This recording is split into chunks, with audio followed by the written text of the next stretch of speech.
श्रीमन्महागणाधिपतये नमः। श्री सरस्वते नमः। श्री गुरवे नमः। शुकासारिके पूर्णवैराग्य ज्याचे वसिष्ठा परिज्ञान योगेश्वराचे कवी वाल्मिकांसारिखा मान्यैसा नमस्कार माझा सद्गुरु रामदासा श्रीराम। आपण राजगुरु समर्थ रामदास स्वामी या पुस्तकाचं अभिवाचन करतो आहोत। डॉक्टर शन पेंडसे लिखित या पुस्तकाचं अभिवाचन पहिले आपले 3 भाग प्रसारित केले। आता हा 4थ्या भागातला मुख्य हरिकथा निरूपण हा भाग आपण प्रसारित करतो आहोत। त्याचाही पहिला भाग आपण प्रसारित केला आहे। आता हा हरिकथा निरूपणातला पुढचा भाग। ग्रंथानाम दासबोध गुरु शिष्यांचा संवाद येथ बोलिला विशद भक्ती मार्ग श्रीराम। भक्तीचे न योगे देव निश्चये पावती मानव ऐसा हे अभिप्राव ये ग्रंथी श्रीराम। रामदासे भक्ती योगे आरत्री परत्री पहा दंड साधिले मोठे वैभवी पातली पुढे त्रैलोक्य जिंकिली जेणे त्याचा संहार मांडला त्रैलोक्य तोषविले की राम त्रैलोक्य नायकू श्रीराम।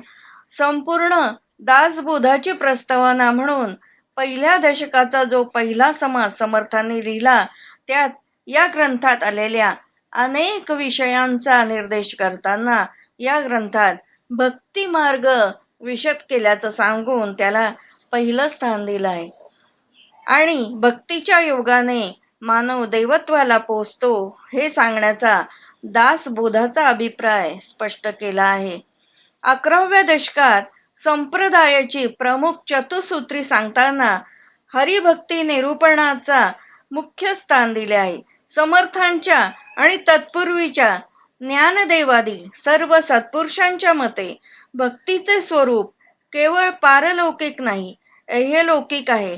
कारण भागवत धर्म हा भक्तिप्रधान धर्म असला तरी ही भक्ती उपासनेने ध्यानधारणेने व स्वधर्म प्राप्त कर्तव्य कर्मे निष्काम बुद्धीने करून परमेश्वराला अर्पण केल्याने होते असा श्रीकृष्ण पुरस्कृत भागवत धर्माचा सिद्धांत आहे। स्वतः समर्थांनी भक्तीने त्यांनी काय साधले याचा स्वानुभव सांगितला आहे। अनेक जन्मांच्या पुण्याईने नरदेह प्राप्त झाला असता ज्यांना कर्म उपासना ज्ञान वैराग्य उपरती त्याग समता नाही आदर नाही प्रीती नाही परमेश्वराची परगुणाचा संतोष नाही परोपकारे सुख नाही हरिभक्तीची लेश नाही अंतर्यामी असे लोक जिवंत असून मेल्यासारखेच आहे। त्यांच्याजवळ पुण्य सामुग्री पुरती तयासीच घडे भगवत भक्ती असे भगवत भक्तीचे महत्व आहे। म्हणून या भगवंतासी शरण जावे म्हणजे गर्भवासाचे दुःख टळेल। हरिभक्त वैभवे कनिष्ठ परी तो ब्रह्मादिका वरिष्ठ सदा सर्वदा संतुष्ट नैराश्य बोधे सर्व जीवांचा कृपाळूपणे संभाळ करणारा ऐसा सर्वात्मा श्रीराम सांडूनी धरती विषय काम ते अधम होता सांडून राम आनंदगन ज्याचे मनी विषय चिंतन त्यासी कैचे समाधान लोलंगतासी। येथे हृदय असता रामू सर्व सुखाचा आरामू भ्रांत असी कामू विषयावरी येथे या ज्ञानेशांच्या ओवीची आठवण होते। हरिभक्ती बरोबर परम गुणांविषयी संतोष परोपकार इत्यादी गुणांचा उल्लेख वर केला आहे कारण ते हरिभक्तीचे अविभाज्य घटक आहे। आदर नाही, प्रीती नाही परमेश्वराची, त्याचा जन्म व्यर्थ आहे. परमेश्वराविषयी आदर व प्रीती म्हणजे तो ज्या भूतमात्रांच्या हृदयात आहे त्यांच्याविषयी आदर व प्रीती आहे. प्रेम भक्तीचा हा व्यापक अर्थ आहे. हरिभक्ती, भगवत भक्ती, राम भक्ती हे सर्व एकार्थीच शब्द आहे. रामकृष्ण हरी या भागवत धर्माच्या मंत्रातील हरी शब्द घेऊनच समर्थांनी मुख्य हरिकथा निरूपण असे म्हटले आहे. हरी शब्दाचे जे अनेक अर्थ आहेत त्यात विष्णू आणि सूर्य हे अर्थही आहेत. रामकृष्ण हे हरीचे म्हणजे विष्णूचे अवतार असल्यामुळे व सूर्य म्हणजेच विष्णू असल्यामुळे भागवत धर्माला या सर्वांची उपासना प्रिय आहे. कारण नावे भिन्न असली तरी ती एकाच परमेश्वराची आहेत. समर्थांनी लघु रामकृष्ण चरित्रात कृष्ण चरित्रही गायले आहे. तथापि त्यांची कुलपरंपरा प्राप्त अशी रामोपासना होती. राम हे ईश्वराचे नाव त्यांना अत्यंत प्रिय होते आणि राम स्वरूपाने प्रगट झालेला देव त्यांच्या आदराचा आणि भक्तीचा विषय होता. भक्ती योगाच्या दृष्टीने 21 समासातील 15वा समास फार महत्वाचा आहे. समर्थांची रामोपासना सफल झाल्यावर स्वतःला आलेली प्रचिती इतरांनाही यावी म्हणून रामचंद्राच्या कृपाळूपणाचे स्वतः अनुकरण करून लक्षावधी अर्थजीवांकरता समर्थांनी ती या समासात व्यक्त केली आहे. या समासाच्या एकंदर 74 ओव्या आहेत. त्यापैकी पहिल्या 18 ओव्यात समर्थांनी आपल्या ध्यानमूर्तीचे वर्णन केले आहे. सिंहासनाधिष्ठित श्रीरामाचे बंधू, भार्या आणि मारुती यासह झालेल्या रामपंचायतनाचे हे ध्यान आहे. ध्यानमूर्तीचे वर्णन चरणापासून प्रारंभ करून मुखापर्यंत करण्याची पद्धत आहे. पण समर्थांनी मुखमंडलापासून चरणकमलापर्यंत श्रीराममूर्तीचे वर्णन केले आहे. खूप सुंदर वर्णन श्रीरामाचं समर्थांनी या समासात केलं आहे. काय म्हणतात समर्थ? त्यांचा राम सुहास्यवदन असल्यामुळे त्यांच्या दंतपंक्ती माणकाप्रमाणे झळकत आहेत. त्याचे अधर प्रवाळाप्रमाणे लाल आहेत. भृगुटी धनुष्याकार आणि आकर्ण पद्मनयन असा तो आहे. नासिका सरळ मनोहर आहे. भाल प्रदेशावर केशराचा मळवट भरला असून त्यात कस्तुरीचा टिळा आहे. कानातील मकराकृती कुंडलांमुळे कपोलांना शोभा आली आहे. कुरळ्या केसांमध्ये फुले गुंफली आहेत. मस्तकावर मुकुट आहे आणि मागे केसांची वीरगुंठी बांधली आहे. कासेला पितांबर व अंगाला चंदनाची उटी लावली आहे. कौस्तुभ रत्नांचा हार आणि सुमनांच्या माळा घातल्या आहेत. वैजयंती माला पायापर्यंत रुळत आहे. उजव्या हाताची ज्ञान मुद्रा केली आहे. बाहू आजानू आहेत आणि हातात वीर कंकणे घातली आहेत. वक्षस्थळ रुंद सुंदर आहे. वामभागी सीता, उजव्या हाताला जवळ धनुष्य ठेवलेला लक्ष्मण, समोर मारुती आणि पाठीमागे भरत शत्रुघ्न असे हे रामपंचायतन आहे. चरणी वाकी तोडर गरजती, पाऊल मांडीवरी एक क्षिती, तेथे रामदासांची वस्ती, सदा वियोग नास आहे. सिंहासनाधिष्ठित श्रीरामाने एक पाऊल मांडीवर घेतले असून एक पाऊल जमिनीवर ठेवले आहे. रामदास त्या चरणाजवळ राहतात. त्याचा वियोग त्यांना सहन होत नाही. कारण राम सर्वांगे सुंदरू, राम करुणेचा सागरू, दिन अनाथाचा उद्धारू, एक श्रीराम करता. खूप वैभव मिळवून ते प्रपंचाकरिता खर्च केल्यावर शेवटी जरी रामस्मरण केले तरी कृपाळू राम त्यांचा सांभाळ करतो. जेव्हा वैभवहीन व्हावे, जीवलगी ओसंडावे, ते समयी अपंगावे, कृपाळू वे राघवे. रामाचे कोणी स्मरण केले नाही तरी माझा राम त्याला विसंबत नाही. त्याचे गुणदोष लक्षात घेत नाही, कारण तो विश्वाचा मायबाप आहे. वैभवे रावण माजले, तेणे सकळ देव गांजिले, ऐसे जाणुनी धावणे केले, वैकुंठीहून रामे. वानरे मिळाली रामाभोवती, राम वानराचा सांगाती, धावो धावो जवळी येती, कोण भाग्य तयांचे. देवांमध्ये राम कोमल आहे, सूर्यवंशाचे तो भूषण आहे.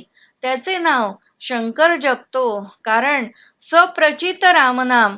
राम नामाच्या जपाची साधकांना प्रचिती येते. जे कोणी संकटात सापडले असतील, तेही श्रीराम चिंतन करावे भावार्थे करुनी, तयासी धोक्यापासून सोडविल माझा राम. कारण राम केवळ माझाच नाही, जे त्याला शरण जातील त्या सर्वांचा आहे. राम माझाची नाही नेमिला, जे जे शरण गेले तयाची झाला. परी रामासारखा स्वामी फावला, तेची धन्य जगी श्रीराम. राम सकळ प्राणी मात्रांचा, आणि कैवारी ऋषीश्वरांचा, सारथी आडलियांचा समयी अपंगी. आताही जयासी वाटे भेटावे, रामे मज संभाळीत जावे, ऐसे दृढ घेतले जीवे, तरी ऐका मी सांगेन. राम सर्व प्राणी मात्रांचा आहे, ऋषी मुनींचा तो कैवारी आहे, अडलेल्या लोकांचा तो सारथी आहे, कठीण समयी तो अपंगित आहे, आधार देणारा आहे. आताही त्यांना रामाने आपल्याला भेटावे, आपल्या हृदयात प्रगट व्हावे, आश्वासावे, आपला सांभाळ करावा असे उत्कटतेने वाटत असेल, त्यांनी मी काय सांगतो ते लक्षपूर्वक ऐकावे. समर्थ येथे काय सांगत आहे ते वाचकांनी, साधकांनी ध्यान देऊन ऐकावे. समर्थांनी स्वतः ज्याची प्रचिती घेतली आहे, असा राम नामाचा अनर्घ्य मंत्र येथे ते आपणास स्वतः देत आहे. त्यांनाच आपण गुरु करावे. श्रीराम जय जय राम, ऐसा काही एक धरुनी नेम, जप की जे जेणे आत्माराम, जोडेल नेमे. प्रयोगशील निरलस साधकांनी नम्र होऊन श्रद्धापूर्वक समर्थांनी दिलेल्या या नाम मंत्राचा जप केला, तर त्यांना आत्मारामाची प्राप्ती होईल, असा समर्थांचा अनुभव आहे. पण काही पथ्ये पाळली पाहिजेत. आपल्या जपाची जाहिरात करता कामा नये, ती कुणाला ऐकू जाणार नाही अशा रीतीने शक्य तर मनात करावा, नियमाने करावा. कुणाच्या सापडलेल्या धनाच्या ठेव्याला तो जसा जपतो, कोणाला कळू देत नाही, तसं साधकांनी या मंत्राला जपावे. आळस आणि जपाविषयी येणाऱ्या विकल्पाला थारा देऊ नये. प्रापंचिक आपत्ती येतात, त्यामुळे चित्त उद्विग्न होते, देहाचे आजार उत्पन्न होतात. त्यांनी रामासे विसंबू नये. नेमलेला जप करावाच, पण इतर वेळीही करावा. फार काय, बहिर दिशेला गेले असताही कर्मठासारखा जप करावा. ऐसे अखंड नाम स्मरावे, परी दुसऱ्या कळो निदावे, ऐसा निजध्यास झालिया रागवे, पावे जे तत्काळ. काही साक्षात्कार झाला तरी दुसऱ्याला सांगू नये. प्रतिष्ठेकरता सांगितला तर पुन्हा होणार नाही. झाल्यासारखा वाटला तरी तो खरा नव्हे. हा मी आपल्या जोडीचा अनुभव सांगतो. समर्थ या ठिकाणी आपल्या जीवीचा अनुभव सांगत आहेत. आपल्याला पुरलेले द्रव्य सापडले, ते आपण प्रगट केले तर राजदूत ते हरण करून नेणार नाहीत का? म्हणून साक्षात्कार अलौकिक प्रगट सहसा करू नये. लोकांनी आपल्याला चांगले म्हणावे या लौकिकाच्या आशेने साक्षात्कार प्रगट करणे म्हणजे अल्प लाभासाठी आपले अनहित करून घेणे आहे. म्हणून जयासी रामची भावा, तेणे लौकिक सोडावा, राम कैवारी करावा, जो संकटीनुपेक्षी. रामाशिवाय इतर देवाची ज्याची उपासना असेल, त्याने त्या देवाचे नामस्मरण करावे. त्याचा निदिध्यास लागला तर साक्षात्कार होतो. समर्थ आपल्या शिष्याला सांगतात की नित्याने रामस्मरण हाच तुझा स्वधर्म आहे, आणि तुला आत्मज्ञान झाले तरी त्यानंतरही ज्ञातेपणे माझा राम विसंबो नये. राम माझा स्वामी असल्यामुळे तुझा आजा आहे. तो आत्माराम कौतुकाने तुझे लाड करेल. वस्तुतः राम व त्याचे भक्त यात भिन्नत्व नसल्यामुळे मी, तू व राम एकच आहे. शब्दज्ञान सोडून रामाची उपासना कर. तो देवभक्तातील भेदाची तडातोडी करील. समर्थाने ज्याचा अंगीकार केला त्याला कोणी बोलू शकत नाही. माझ्या रामासी जो शरण गेला तो कळी काळासी वंद्य. शब्द ज्ञान उदंड सांगणारे लोक कृतिशून्य बनतात, किंवा कोणीही न करीसी तसा तू होऊ नकोस. कृतिशून्य अवघे शब्द ज्ञान फूल आहे. सगुण उच्छेदावे आणि निर्गुण प्रतिपादावे, परी ते निर्गुणाचे स्वभावे सगुण होते. शाब्दिक निर्गुण आत्मज्ञान झालेले लोक कर्मयुक्त उपासना होतात व सगुणाचे खंडन करून कृतिशून्य होतात. पण त्यांच्या लक्षात येत नाही की अद्वैतात निर्गुणाचे सगुण झालेले असते. म्हणून ज्ञान झाले तरी सगुणाची भक्ती सोडता कामा नये.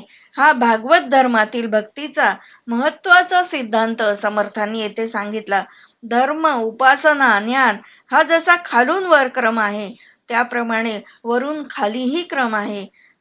स्वधर्म प्राप्त कर्तव्य कर्म निष्कामत्वाने आचरून सगुणाची म्हणजे सर्वात्मक ईश्वराची भक्ती करावी. त्यामुळे निर्गुण आत्मज्ञान प्राप्त होते. ते झाले तरी सगुण सर्वात्मक परमेश्वराची होणारी भक्ती सोडता कामा नये. जे बोलासी आकळेना, बोलल्या विन कळेना, कळल्यासीही आकळेना स्वरूप जे. शब्दांनी लटकेच उगाच वर्णन करावे, लटक्या मायेचे निवारण करावे, म्हणजे मायेबरोबर बोलणेही जाते. लटके म्हणजे जे नाशिले झालेची नाही, एकच एक चैतन्यापेक्षा वेगळे असे काहीच झाले नाही, त्याचा निराश करणेही लटकेच आहे. वाऱ्याने अभ्रे गेली म्हणजे जसे निवांत आकाश राहते तसे परब्रह्म आहे. आकाश मुळात निवांत होते तसेच आहे. अभ्रामुळे आपल्याला ते भासत नाही. विचारिता निवांतचे होते, परी पाहता नेत्रा ते विस्कळीतसे दिसले, परी संचिलेच आहे. आकाश निवांत असताना डोळ्यांना अभ्रामुळे विस्कळीत झालेले दिसले तरी तो भास आहे.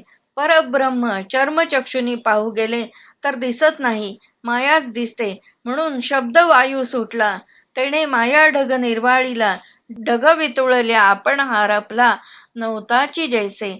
शब्दांनी काल्पनिक मायेचा निराश होतो. तैसी माया हे निशेष विरालो, मग कोणी स्थिती वर्तली ते मौनेच विचारिली पाहिजे स्वानुभवे. इति श्री रामदास रामी विश्रांती पावला निजधर्मी, आपसले दिसता तुम्ही विश्रांती करा, असा या समासाचा उपसंहार केला.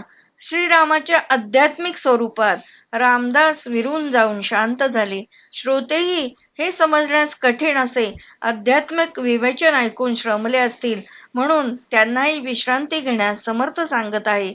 समर्थांच्या मनात श्रीरामाची अधिभौतिक, अधिदैविक व आध्यात्मिक अशी तिन्ही स्वरूपे घोळत होती. त्यामुळे त्यांच्या विवेचनात कधी तिन्ही किंवा प्रस्तुत समासाप्रमाणे अधिदैविक व आध्यात्मिक अशा दोन्ही स्वरूपांचे वर्णन एकत्र येईल ते दाखविण्याकरता हा समास सविस्तर स्पष्ट केला. समर्थांच्या सर्व वाङ्मयात भक्तीचे आणि विशेषतः रामभक्तीचे महत्त्व मधून मधून वर्णिले आहे. पुढच्या भागामध्ये आपण या प्रकरणातील नवविधा भक्ती हे प्रकरण हरिकथा निरूपणातलंच आहे ते बघूयात. जय जय रघुवीर समर्थ.